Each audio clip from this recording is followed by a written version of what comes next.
Ахмадын баярыг 27 дахь жилдээ тэмдэглэж байгаа Монголын Ахмадын өдрийг энэ Ахмадын өдрийг тэмдэглэн гэдэг бол Ахмад буурлуудынхаа улс орондоо хөдөлмөрлсөн, зүтгэсэн бас тэр зүтгэл хөдөлмөрийн үнэлэх, дээрээс нь бас нийгмийн асуудлуудын шийдвэрлэх, тэр хэрээрээ залуу үе, өргөж үеүдээ Ахмад буурлуудынхаа туршлагаас хуваалцах, бас зөвлөгөөг нь хүргэх гэдэг ийм олон ач холбогдолтой. Нийслэлд бол 130 гаруй мянган Ахмад ажиллаж амьдарч байна. Яг өнөөдрийн байдлаар 8500 гаруй Ахмад бас бидний дунд бидэнтэй мөр зэрэгцээд бас хөдөлмөрлөл эрхэлж ажиллаж амьдарч байгаа.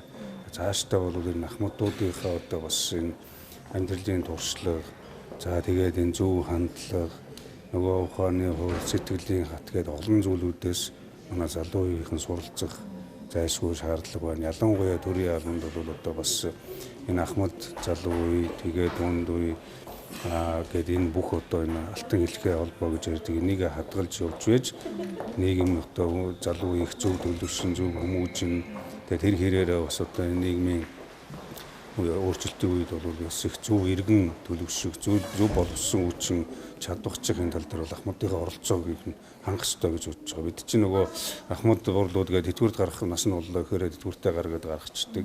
Гэтэл өшөө 10-20 жил ажиллах бүрэн боломж нөөц нь байдаг. Тэр чигээрээ туршлага, тэр чигээрээ бас амьдралын хат суудсан ийм хүмүүс байдаг. Тадлага туршлага. Тэгэхээр ер нь цаашдаа энэ салбараар нэрүүл мэндчүүдийн боловсрол, за тэгээд энэ бусад салбаруудынхаа Ахмадуудыг бол бид нар бас ингээд энэ хотын нийслэлийн дүүргийн ажлуудад илүү төлхөө оролцуулах, заавал тэтгэврт суух болцсон юм чинь тэтгэврт суу гэдэг байдлаас нь хандаг биш, харин бас дэмжиж хамтарч ажиллах ийм боломжийг илүү бүрдүүлэх ёстой гэж бодож байгаа. Монгол улс бас Ахмадын тухай хуультай болсон. Тэр хуулийн хүрээнд бол Ахмадуудын нийгмийн асуудлыг шийдвэрлэхээс гадна хөдөлмөрлөх, ажиллах тэр боломжийг илүү бүрдүүлж өгөх, дэмжих тал дээр нь бас илүү анхаарах юм боломж бүрдлээ гэж харж байгаа. Цаашлаад бол бас энэ манай Ахмадуудын ажиллаагүй салбар гэж байхгүй.